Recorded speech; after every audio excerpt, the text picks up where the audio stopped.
Assalamualaikum warahmatullahi wabarakatuh. Innal hamdalillah nahmaduhu wa nasta'inuhu wa nastaghfiruh wa na'udzu bihi min shururi anfusina wa min sayyiati a'malina. May yahdihillahu fala mudilla lahu wa may yudlil fala hadiya lahu. Asyhadu an la ilaha illallah wahdahu la syarika lahu wa asyhadu anna sayyidana Muhammadan abduhu wa rasuluhu la nabiyya ba'dahu. Allahumma shalli wa sallim wa barik ala sayyidina Muhammad wa ala ali sayyidina Muhammad wa ala. Yang sama-sama kita hormati panjenenganipun Bapak Haji Sugito serta keluarga selaku pembina Yayasan Pendidikan Islam Madrasah Nabi. Semoga beliau sekeluarga diberikan kesehatan, panjang umur, amin Allahumma amin. Kedua kalinya yang sama-sama kita hormati pada pimpinan Pondok Pesantren Tahfidzul Quran Romo Kiai Wakilan beserta keluarga, kepada Dewan Asatidz dan Asatidzah Pondok Pesantren Tahfidzul Quran Mutazam yang saya hormati, kepada seluruh wali santri, bapak dan ibu, dan juga kami hormati dan berterima kasih telah berkenan hadir untuk memenuhi undangan dari kami. Kemudian tak lupa kepada seluruh santri baik putra maupun putri yang sama-sama kita banggakan. Yang pertama dan yang paling utama, marilah kita panjatkan rasa puji syukur kita kehadirat Allah Subhanahu wa taala yang masih memberikan kesempatan kepada kita, yang masih memberikan nikmat, baik nikmat sehat, lebih-lebih nikmat iman dan nikmat Islam, sehingga pada kesempatan pagi yang cerah ini kita masih bisa bertatap muka, berkumpul dalam keadaan sehat walafiat tanpa halangan suatu apapun. Mari semua itu kita syukuri dengan syukur yang paling ringan dengan mengucapkan kalimat hamdalah bersama-sama. Alhamdulillahirabbil alamin. Kedua kalinya salawat dan salam semoga selalu tercurahkan kepada junjungan kita Nabi Agung Muhammad sallallahu alaihi wasallam dengan ucapan Allahumma shalli ala sayyidina Muhammad wa ala ali sayyidina Muhammad. Mudah-mudahan dengan bacaan salawat tadi kita semua diakui oleh beliau menjadi umatnya yang hak dan mendapatkan syafaatnya kelak yaumil qiyamah. Allahumma amin. Bapak Ibu wali santri yang saya hormati, sengaja pada hari ini kami mengundang panjenengan di Masjid Al-Mu'tazam.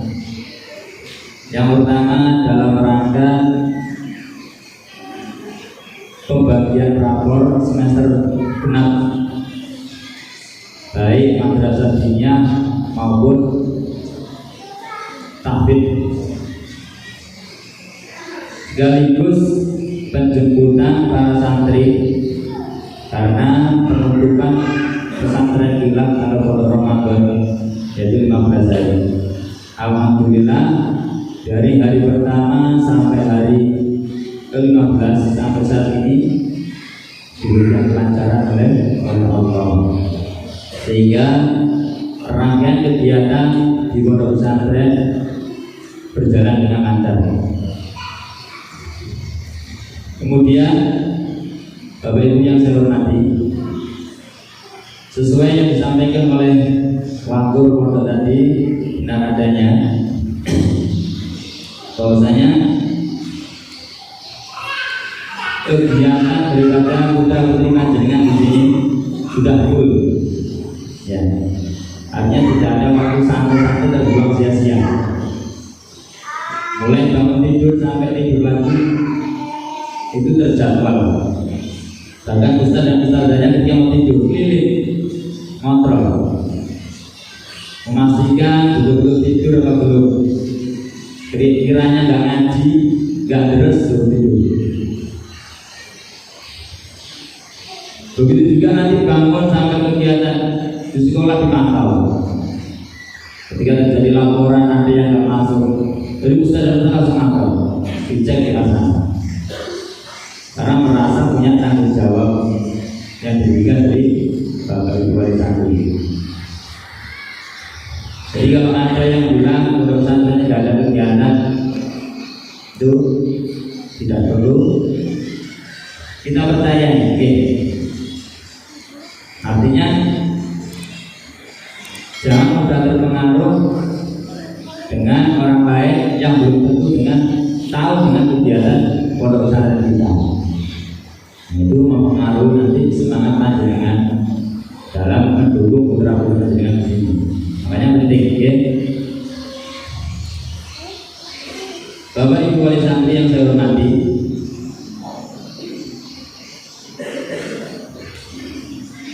di sini saya akan menyampaikan sedikit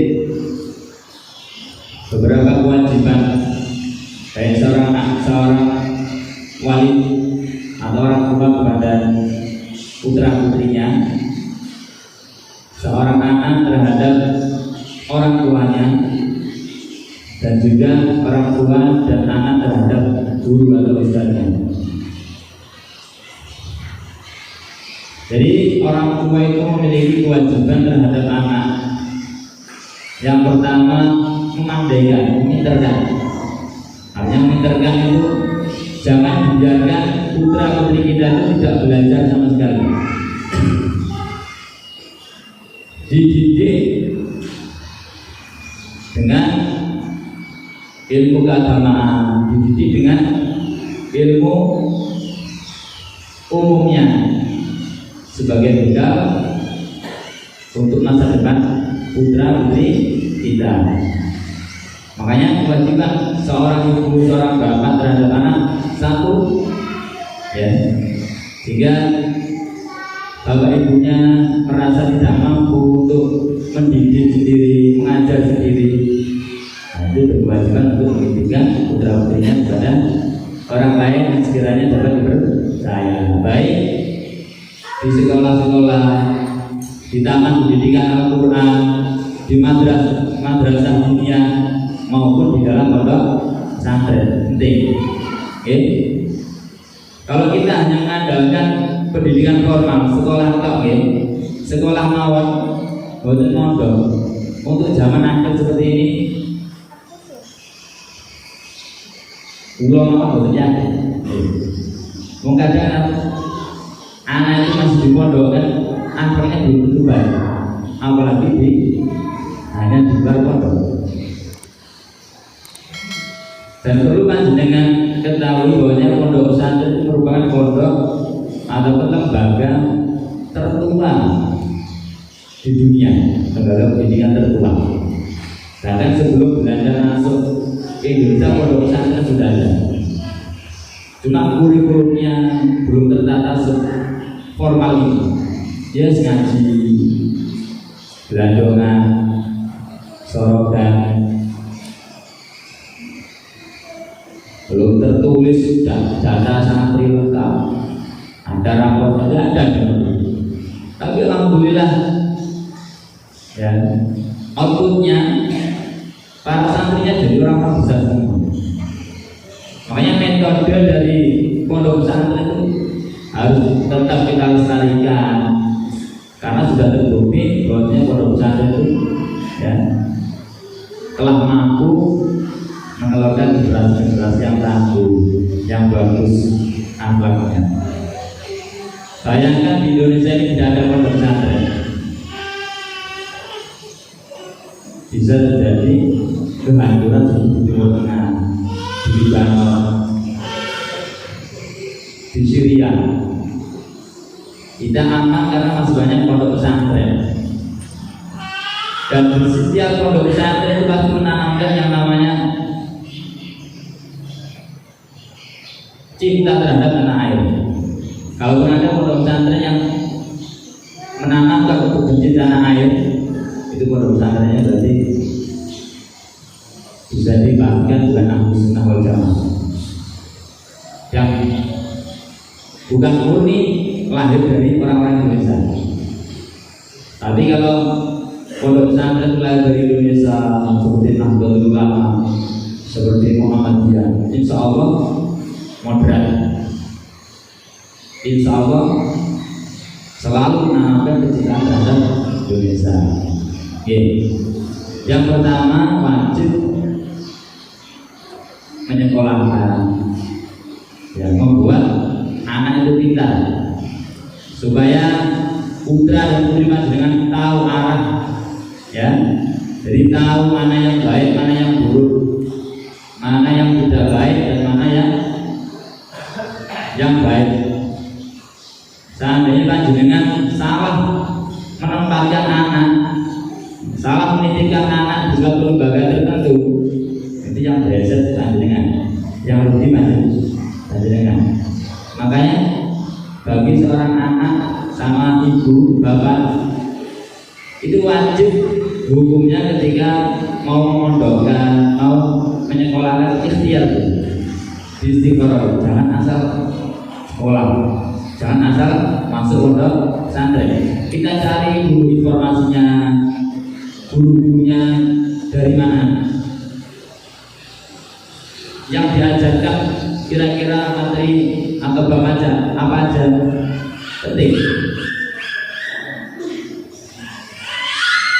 supaya nanti di kemudian hari tidak ada penyesalan bagi orang tuanya. Ketika anaknya sudah pintar mondok ternyata berani sama orang tuanya banyak. Ketika disekolahkan putra putrinya ternyata ketika diperintah sama orang tuanya justru membangkang. Ketika sebagai orang tua itu memang belum mampu mendidik, mengajar sendiri, wajib hukumnya menitipkan kepada orang lain yang dirasa mampu, baik kepada ustaz dan ustazah, baik kepada kiai di kampungnya ataupun di pondok pesantren. Begitu juga kepada seorang anak terhadap orang tuanya, ya. Jadi anak itu memiliki tanggung jawab, gimana guys? Ya, ini untuk kalian. Seorang anak itu memiliki tanggung jawab atau kewajiban terhadap orang tuanya. Ya. Apa kewajibannya?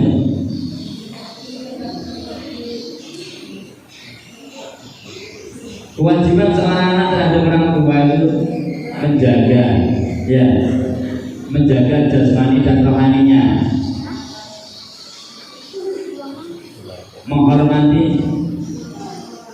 ya, takdim, tawadhu terhadap orang tua.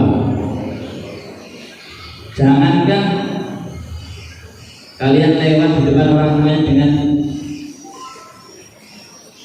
tingkah laku yang tidak sopan, kalian berbicara ya, berbicara halal itu saja tidak boleh.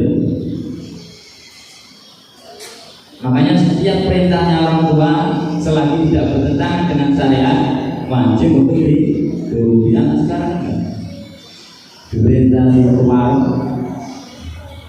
isi, ya, malu. Pasti banyak bantahnya daripada enggaknya, gitu. Jadi bersyukur putra putri panjenengan bisa didirikan pondok pesantren.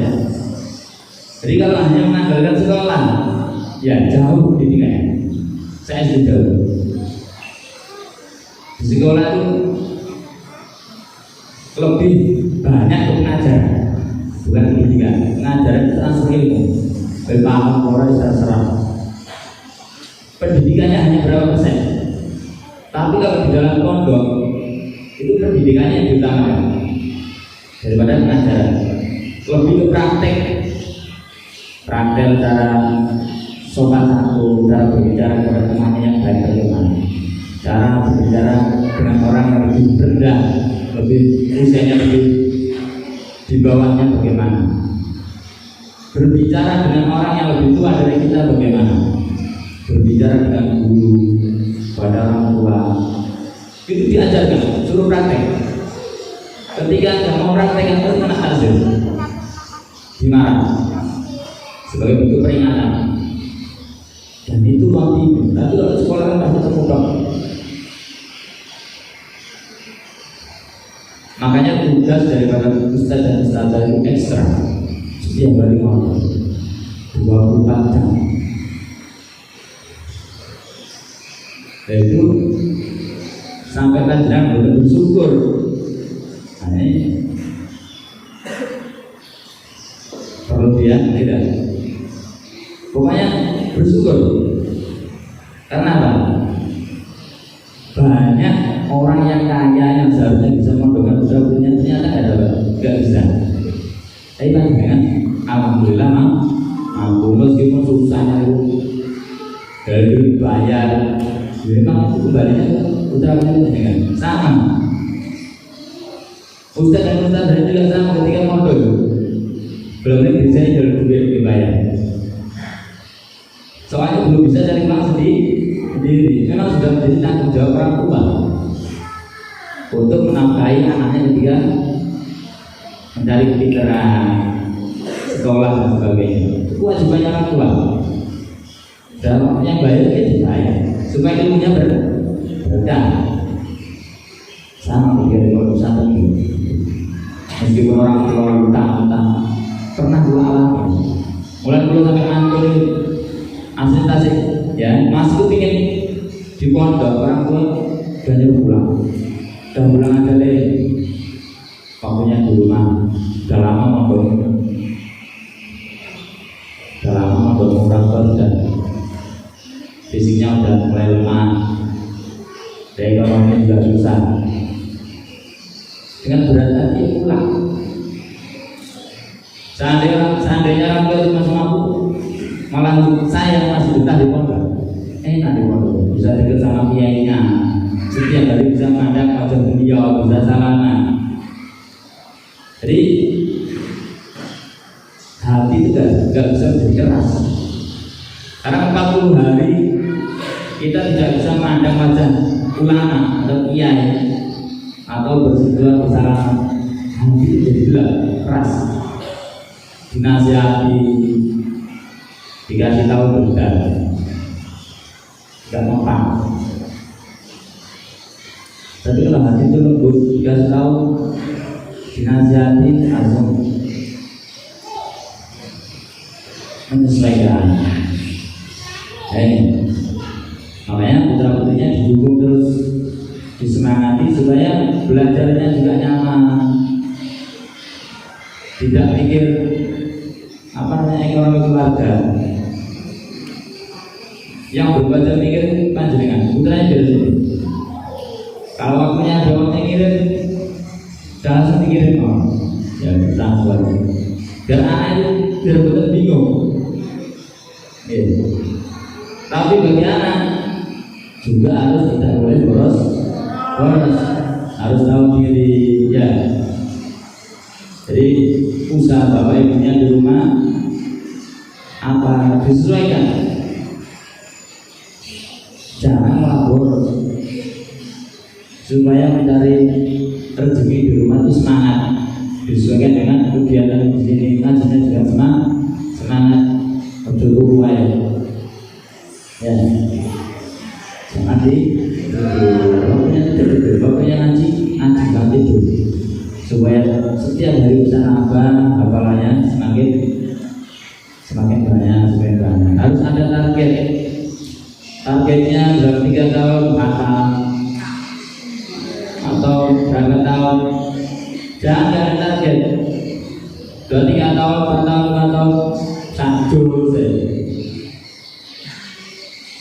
kasihan orang tua ya, yang sudah semangat dari rezeki kirim kamu untuk bayar ini dan itu, terus kamu dari situ ya. Jadi harus taat tawakal kepada orang tua.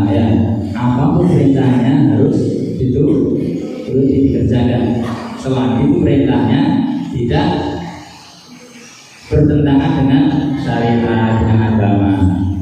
Ya, wa qadara rabbuka alla ta'budu illa iyyahu wa bil walidayni ihsana. Ya. Suruh berbuat baik kepada orang tua, ihsana. Dan tidak boleh membantah setiap apa yang dilakukan orang tua meskipun tuanya boleh. Apalagi memukul, ya, apalagi membunuh orang tuanya sendiri. Banyak akhir zaman ketika orang tuanya menasihati atau mengajari anaknya, gak terima anaknya, dilaporkan ke polisi, pihak berwajib. Ada juga yang membunuh sampai bunuh. Orang tua sudah bersusah payah bagi ibu mengandung kurang lebih 9 bulan 10 hari, belum lagi merasakan sakit ketika melahirkan, belum lagi nanti merawat kamu ketika usia bayi sampai berada di jalan, disuapin, ya kan? Diajari bersosial dari hal-hal yang sepele. Dan ketika besar malah nakal sama orang tua, sampai memukul orang tuanya, sampai membunuh orang tuanya. Jangan sampai ya. Makanya pentingnya ini ketika orang tua itu betul-betul open sama anaknya, perhatian sama putra putrinya, harus mencari pendidikan yang bagus untuk putra putrinya. Karena anak itu jadi estafet, ya, atau tongkat sebagai penerus panjenengan. Meskipun orang tuanya ya ibadahnya atau ilmunya enggak begitu apa, pasti orang tua pengennya anaknya lebih pintar, lebih sukses daripada orang tuanya. Paling tidak, meskipun enggak pintar, enggak cerdas, akhlaknya enggak bagus, kompen sama orang tuanya sudah tua, dopeni, jangan malah enggak diakoni. Ya, ini banyak anak-anak yang enggak ngapain orang tua sendiri. Orang tuanya sudah misalnya serba kekurangan, ketika mau ikut anaknya ditolak, diusir. Makanya hal itu jangan sampai terjadi di putra putri kita. Salah satunya itu mencari jalan, kita pondokkan supaya belajar akhlak, supaya tahu menghormati, ya, cara bertawadu kepada orang tua. Di luar pondok pesantren enggak sampai diajarkan tentang seperti itu. Cara berjalan saja harus menunduk. Bahkan ada ustaz-ustaznya lewat suruh berhenti, biar ustaz-ustaznya berjalan dulu. Ini kalau orang umum kan tidak sampai belajar itu. Di sekolah juga tidak sampai sempat belajar itu, karena waktunya terbatas. Terus tidak praktek, praktiknya sekilas-sekilas, tidak sampai detail seperti di dalam pondok pesantren. Ya, itu yang putra putrinya harus betul-betul open sama orang tua. Apalagi usia orang tua sudah tua, sudah katakanlah fisiknya sudah melemah. Ya, makanya sekali-sekali ketika kalian bersama orang tua duduk di depannya, duduk yang bagus dengan rasa tawadu, pandang wajahnya, ya, pandang wajahnya.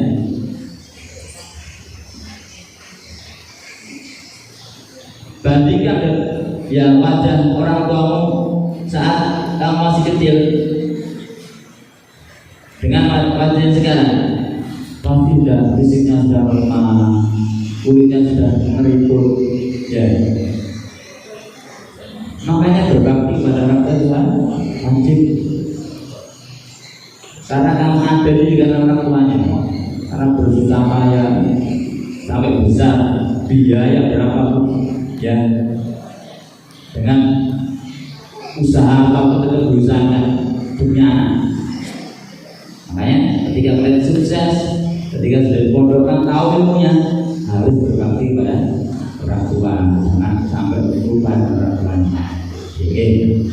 Kemudian Kewajiban orang tua dan juga kewajiban seorang anak terhadap guru atau ustazah ini yang sering tidak diketahui oleh para wali santri atau orang tua,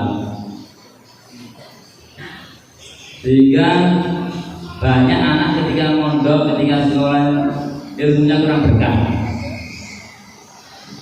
kurang manfaat.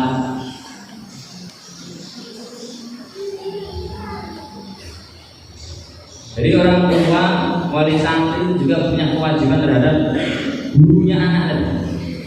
Oke. Karena pada dasarnya kita menitipkan sesuatu pada seorang, apalagi yang kita titipkan ke seorang anak, kita pasrah betul keseluruhannya, dari keselamatannya, kesehatannya, bahkan rohaninya. Makanya ada ulama yang mengatakan, ya,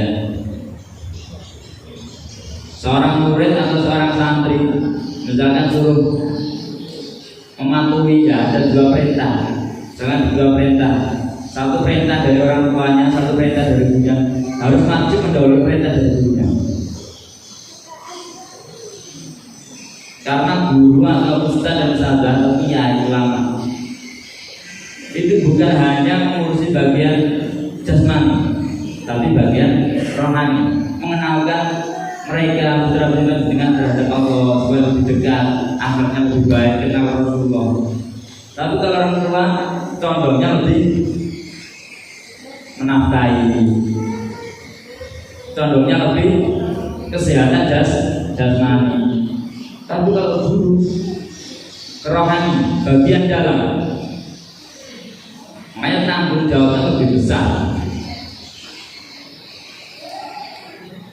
Jadi kewajibannya juga harus bisa menghargai, menghormati.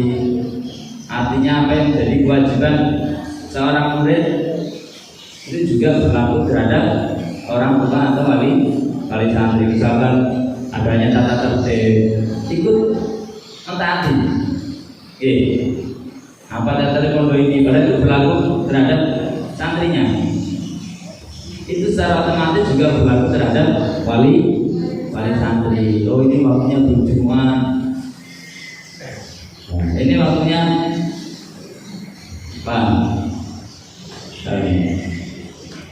Dan sampai ini dilanggar berulang-ulang, itu nanti pengaruhnya terhadap keberkahan putra putri panjenengan. Mondoknya ulama nggak nyantol. Mondoknya ulama pinter tapi nggak nanti pulang berani sama orang tuanya. Dan ini sering terjadi. Makanya apa yang menjadi peraturan pondok, apapun yang disampaikan ustaz-ustaz atau kiai dalam pondok itu juga perlu untuk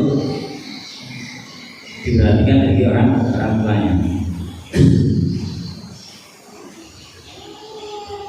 Jangan sampai keberkahan yang seharusnya itu bisa diraih oleh putra putri panjenengan karena tingkah laku kita, ya, sebagai orang tua kurang hormat, kurang takdir, artinya semaunya sendiri, itu pengaruhnya terhadap keberkahan putra putri panjenengan.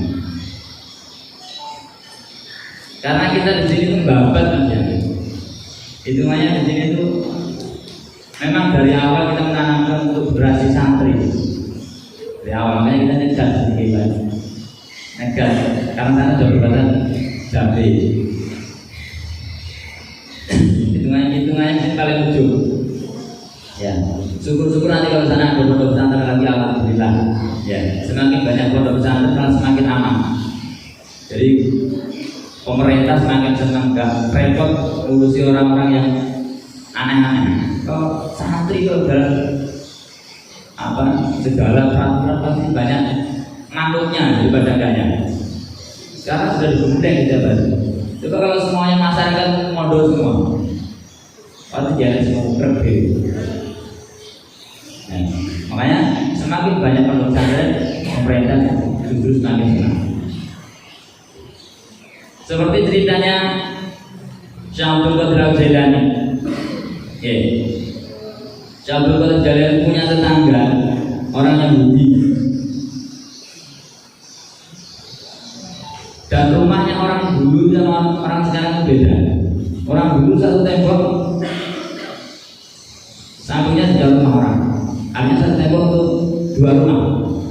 Sekarang enggak, satu rumah sak kabling. Jadi ada yang setengah kabling, saking luasnya. Zaman dulu enggak, satu tembok, sampingnya sudah rumah. Nah, sampingnya itu orang Yahudi punya rasa hasut. Aku tidak kepengen orang lain senang itu namanya hasut. Tidak kepengen ya orang lain itu lebih sukses, lebih bahagia dari kita, itu namanya sifat hasut. Pengennya kita tok yang sukses, kita tok yang bahagia, kita yang kaya sendiri. Orang lain jangan sampai kaya, jangan sampai sukses, jangan sampai bahagia. Ini memang sifat hasut. Dan ini pernah terjadi di zamannya Syekh Abdul Qadir, punya tangga orang Yahudi punya rasa hasut. Karena kebiasaannya Syekh Abdul Qadir Al-Jailani itu ya sama ngaji, pulang ngaji. Karena punya santri, bukan hanya yang mungkin banyak di daerah-daerah luar ngaji bareng beliau. Jadi ngaji setiap hari. Karena dasarnya sudah gak kepingin tadi ya, ada rasa benci terhadap Syekh Abdul Qadir Al-Jailani. Mencoba cari celah, ingin mengetahui informasi ya ataupun apa yang dikerjakan Syekh Abdul Qadir Al-Jailani setiap harinya.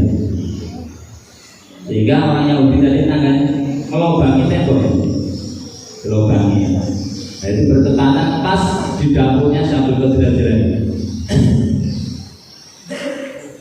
Diperhatikan, dilihat, ternyata Syekh Abdul Qadir Al-Jailani dalam kondisi pas lagi makan, ya. Di situ ada salah satu santrinya duduk di bawahnya, Syekh Abdul Qadir duduk di kursi. Dan kebiasaan dari Syekh Abdul Qadir Al-Jailani itu suka makan ayam, daging ayam. Bahkan beliau ketika makan itu tidak dihabiskan sendiri, di separuh nanti dikasihkan santrinya supaya santri juga berkah. Ya, artinya wujud tangan dulu dan santri di tangan dulu. Tahu, kasih santri. Ketika orang Yahudi melihat itu, ya, memperhatikan, cari informasi. Kira-kira santri itu siapa namanya, anaknya siapa, rumahnya mana. Dan cerita itu ternyata disampaikan kepada orang tuanya wali santri. Ya, datang ke rumahnya wali santri tadi, orang yang menyampaikan di rumah tuanya melihat bahwasanya anak ada seorang santri kasih sisa makanan ya, sama gurunya, kasih sama adik dulu kerja. Analoginya ya, misalkan ada kiai ustaz nyuruh kita kan bersih-bersih atau apa, dikira itu jadi buruh ya, atau jadi pembantu ataupun pembersih. Dan ketika sampai di tempatnya wali santri disampaikan, apakah betul Bapak punya anak yang namanya ini belajar kepada sahabat? Ya betul. Tapi saya melihat dengan mata kepala saya sendiri. Ya. Jadi putra Bapak di sana diposisikan sebagai layaknya seorang budak, juga susah makanan, disuruh ini dan itu. Namanya orang tua pasti punya rasa gak terima, gitu. Anakku jadi pembantu, masa anakku suruh bersih-bersih terus? Ini pernah terjadi gitu. Jadi kalau sampai tidak tahu sama orang tuanya, bisa menyebabkan keberkahan itu hilang. Akhirnya merasa tidak puas, penasaran, datang betul wali santrinya juga. Ada banyak Syekh Abdul Qadir. Jadi mengklarifikasi, apakah betul anak saya selama di pondok, selama ngaji di sini, jangan kasih makanan, suruh kerja, suruh bersih-bersih, ya betul. Saya tujuannya menitipkan anak saya untuk belajar, bukan untuk menjadi guru, menjadi pembersih lingkungan dan sebagainya. Gak terima orang tuanya. Kalau di sini hanya dijadikan sebagai guru dan sebagainya, saya ambil anak saya ajak pulang. Akhirnya dan Abdul Qadir silakan kalau mau 2 bulan nggak apa-apa. Barang-barangnya semuanya 2 bulan. Sambil menuju arah pulang sama anaknya tadi sama putranya. Di pertengah jalan sambil tanya-tanya tentang bab ilmu ini, bab fikih, bab tajwid, bab Al-Quran. Alhamdulillah semuanya bisa dijawab dengan lancar, dengan detail berdasarkan dasar-dasarnya. Akhirnya timbul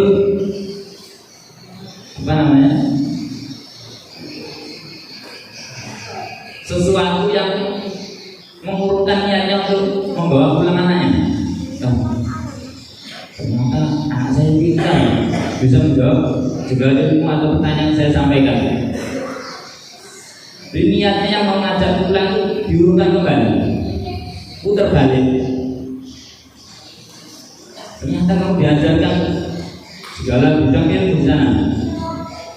Ayo kita balik lagi sampai di tempatnya Abdul Qadir menyampaikan teman-temannya tadi bahwasanya kecewa sudah bawa anaknya pulang dan ingin meninjau lagi sama Abdul Qadir jalan ditolak. Ya, sama Abdul Qadir jalan ditolak. Bukan sebenarnya bukan saya yang menolak, karena Allah yang sudah tidak mau menerima. Ya. Syabdullah jalan itu waliullah. Beliau waliullah, mondok 25 tahun, gak pernah jumpa sama orang.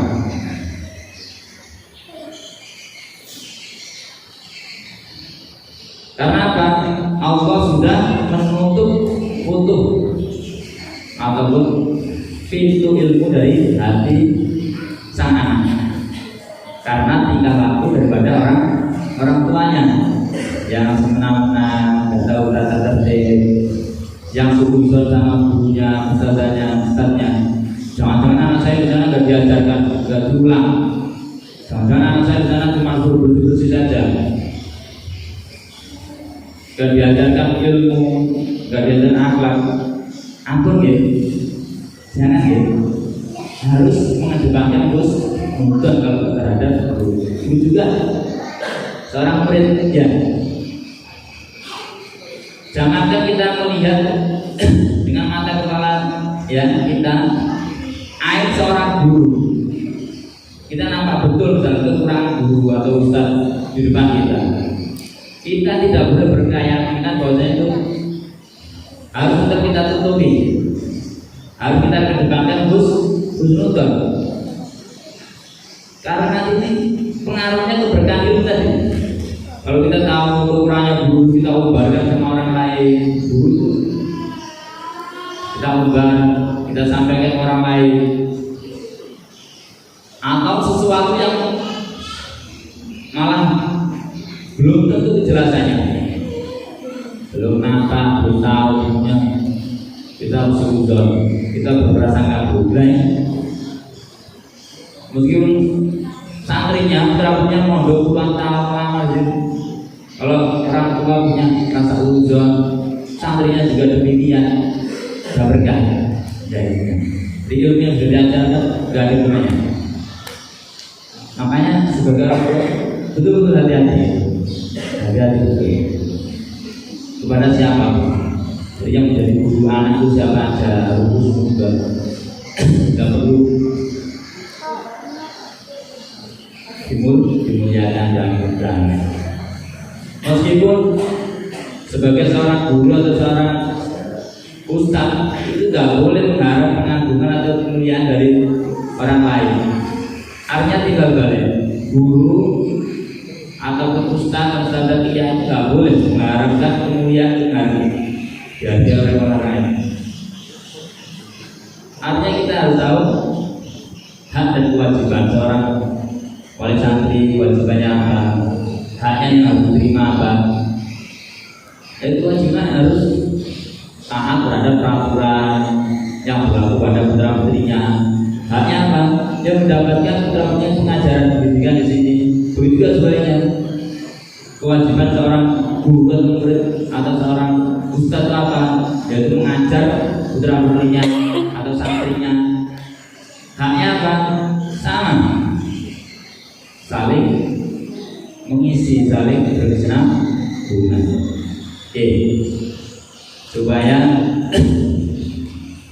kita sama-sama pengen ya putra putri panjenengan berhasil dalam menuntut ilmu. Tidak ada ceritanya seorang guru ya berharap putra putrinya atau santrinya tidak menjadi orang sukses. Pengen semua. Meskipun rapatnya ketok ya. Jadi usaha daripada guru itu jarang nampak. Bahkan sering dilupakan.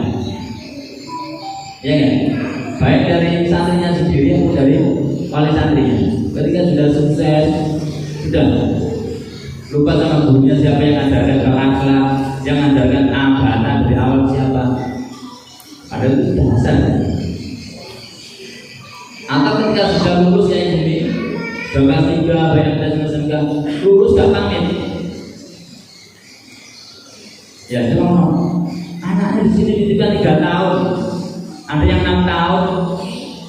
Anaknya ketika sudah lulusan hampir rapot dan sudah gak pamit ada. Ini yang menyakitkan.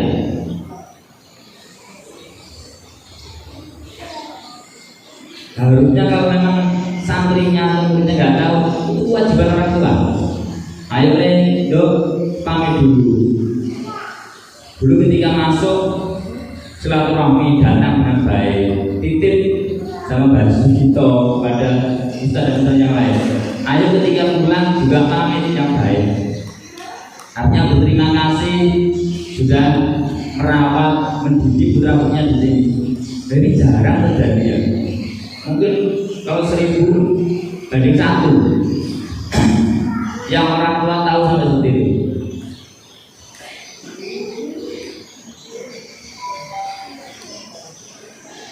Sudah lulus ya sudah, anaknya pulang sendiri atau sama orang tuanya nggak pamit. Sini yang dipasai siapa, yang ada siapa, itu nggak ada salah satu kali tidak. Ya ustadznya yang lain satu berterima kasih, terus mohon maaf ketika putra putrinya atau saya ketika mendidikan sini ada yang melanggar atau tidak sesuai. Harusnya seperti itu. Oke. Penting. Ini ada yang sudah pulang, dan banyak melanggar. Ketika sudah mondok, sudah kena prakerin, ya prakerin sekolah, tidak balik dengan meninggalkan kewajiban-kewajibannya. Ya, tanya. Satu orang ada yang 15 juta, satu orang ada yang. Dan ini kan gimana bisa mendapatkan keberkahan? Paling tidak ya pamit, ya silaturahmi, sholat, kepada yang tidak selaku dunia, kepada baju kita selaku ketua apa pembina yayasan. Diusahakan karena yang dengan titipkan adalah seorang anak, bahkan bukan hanya sehari 2 hari, beratus-ratus hari, tahunan, sampai orang tua lupa dengan itu. Ini bisa menyebabkan berganggu. Paling tidak ya ada ucapan yang mau mengambil putranya karena nggak mau mengerjakan di lagi atau mengerjakan di sana. Itu senangnya sudah minta ampun, ya. Jadi tahu yang teruskan di sini siapa, yang enggak itu siapa tahu. Dan tiba-tiba ada informasi itu juga pulang, sudah nggak di sini lagi. Padahal di sini juga diajarkan akhlak, Harusnya kewajiban orang tua itu sudah pamit belum? Kalau belum ayo pamit dulu. Itu bapak perusahaan. Karena bapak atau orang tua seorang murid itu bukan hanya satu bapak ibu kandungmu ya. Yang pertama bapak ibu kandungmu, yang kedua gurumu, juga orang tuamu. Ya. Yang mendidikmu, mengajari tentang akhlak dan sebagainya. Dan nanti kalau sudah menikah, ya orang tuamu, menantumu, juga orang tuamu. Tapi kalau masih belajar ini orang tuanya juga, ya, bapak ibu kandungmu dan gurumu. Tapi kalau sudah menikah, orang tuanya menjadi 3, bapak ibu kandung sendiri, bapak ibu mertua, sama guru kita. Dan perlakuannya sama. Ya, kewajiban kita terhadap beliau-beliau itu sama. Justru pada orang tua diutamakan. Ya, yang tawadhu. Jangan sama gurunya, sama ustaznya ketika disuruh manut, sama orang tua nggak manut, ini keliru. Ya. Kira-kira apa? Yang putra? Ya, yang putri? Ya, harus tambah baik. Mondokmu semakin lama harus semakin bagus, tambah baik. Akhlaknya, tutur katanya, ya. Apalagi musim liburan kayak gini, ya. Tunjukkan jiwa santrimu. Nah, ketika liburan pakai celana, nggak lainnya santri, rambut sekiri, abang kayak rondo. Ya. Utawa pakai jambul kayak jambul jarak.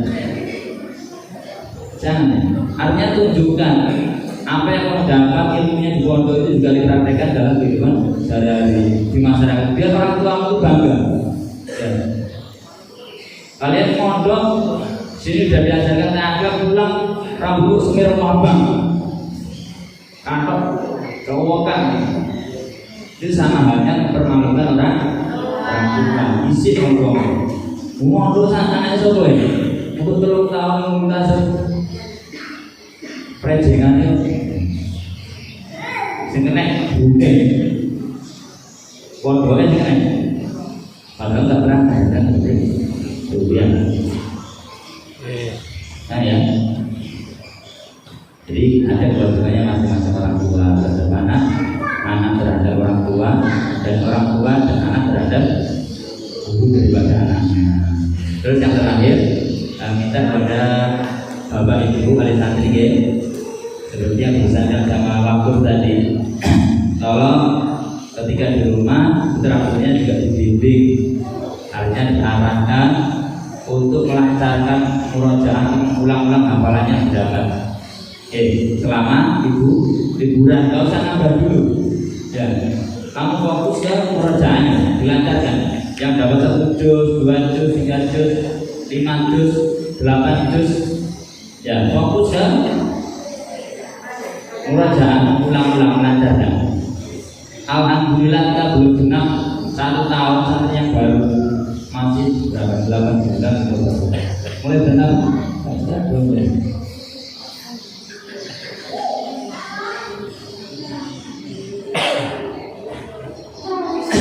Setengah tahunan gitu, setengah tahun lebih. Ada yang dapat 8 juz, berarti kurang lebih 1 bulan 1 juz. Ada yang sudah dapat 6 juz, ada yang rata-rata 4 juz, 5 juz, 3 juz. Itu sebuah keberhasilan. Oke, tinggal dengan hukum nombatan. Ya, padahal fadilahnya ketika seorang anak itu hafal Quran, ya artinya apal itu lancar, orang apal itu hilang. Artinya menjaga apalnya dengan baik, meskipun bukan mushafnya apal. Ya, dari juz 1 sampai juz 30. Jadi kebahagiaan yang luar biasa. Ketika nanti di hari kiamat orang tua akan dipakaikan mahkota dari anaknya. Dan bahkan seorang anak atau seseorang yang hafal dari 1 sampai 30 lancar, terus dipraktekkan dalam hafal juga baik, ibadahnya baik, apa kalau mau perantau sholat itu baik, artinya hafalnya juga baik dengan perintah-perintah yang lain taat, nanti bisa dengan syafaat ya pada saudaranya, keluarganya. Ini bapak saya padahal sudah dinas sama Allah masuk neraka, ditolong sama putra putrinya. Oh ini kakek saya yang sudah mendidik saya, ini adik saya, bukan hanya satu ya, ada yang 7, ada yang 10 ya. Dari itu sampai tidak dengan syukuri, Pak. Makanya ya syukuri ya mendukung. Ya, modal senang deh. Ya. Soal biaya biar bapak dan ibu yang mikir, kamu pokoknya modal apalah senangan, belajar senangan. Ada nggih. Biar saya dan ustaz dan ustaz yang lain bagian penting. Ya, fokus biaya. Kalau fokus gede seperti ini juga dibantu dengan doa.